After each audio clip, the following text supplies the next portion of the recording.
Okay, guys, I'm off on a dry boat. It is the 4th of September. We are going into, well, first of all, we had a great time, great guides, lots of good food. We've got 27 of us here. We're going to go into the slot canyons here. And the gal gave us some instructions, but I really couldn't hear what she said. So this will be cool. I've never been in these kind of long time ago. My parents talked to me about going into the Antelope Slot Canyons, which is really cool. So I don't know if it's anything like that, but we'll see. There's Tom and a lot of. Linnea with one. 3 A's. Here we go. Oh, it's all A's. I didn't realize. Yeah. Give it a shot. And hopefully my phone's drying out too. Hopefully. Let's see where we're gonna go in. I'm so. Here we go.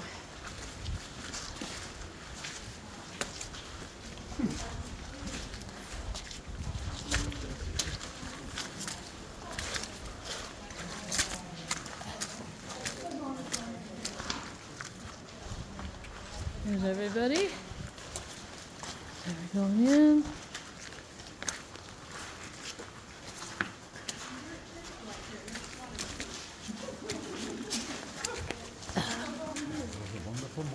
Okay, and my camera got a little wet, guys, so I apologize.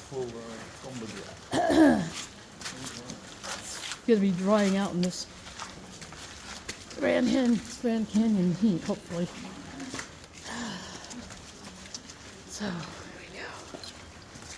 A lot of sedimentary rock here with really pretty colors.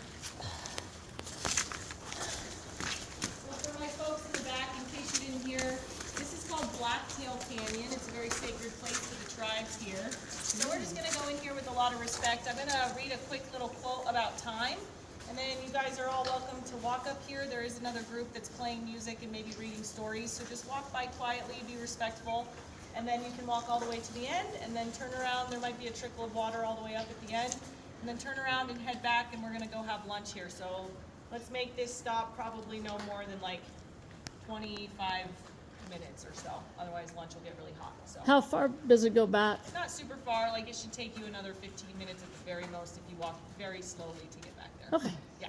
cool.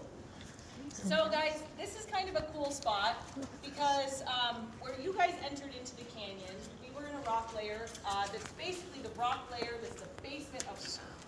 This is the schist and the granite, and I'm sitting on it right here. And slowly today we've been making our way out of the granite gorge and into the Tapeats sandstone, which is this layer right here. This whole canyon that we're in is a Tapeats sandstone slot canyon. And the Tapeats is a sedimentary rock layer. This basement layer rock, the schist, is a metamorphic rock layer. So this at one point was a sediment that got sucked down into the crust of the earth as tectonic plates shifted, and then eventually it got pushed back up and got exposed. Now, in between this Tapeats sandstone and this basement layer rock, there's a huge chunk of time missing. There should be a ton of layers in between these two. About 500 million years are missing. And it's kind of unsure of where those layers all went. So this is a special place because we call this the Great Unconformity, and you can touch it. In between here is 500 million years of missing time. So I think this is a great segue into kind of putting into perspective our existence on this planet. So geologists have come up with some mental tricks to help us gauge our place among the eons. One of them involves a footstep analogy. That goes something like the following. Imagine each step you take represents 100 years of history. It's simple, but has stupefying implications. Let's begin our walk. We'll start in the present and head back. As you lift up your heel, there's no internet. 1/3 of the Earth's coral reefs reappear, atomic bombs violently reassemble, 2 world wars are fought in reverse, the electric glow on the night side of the planet is extinguished, and when your foot lands, the Ottoman Empire exists. One step.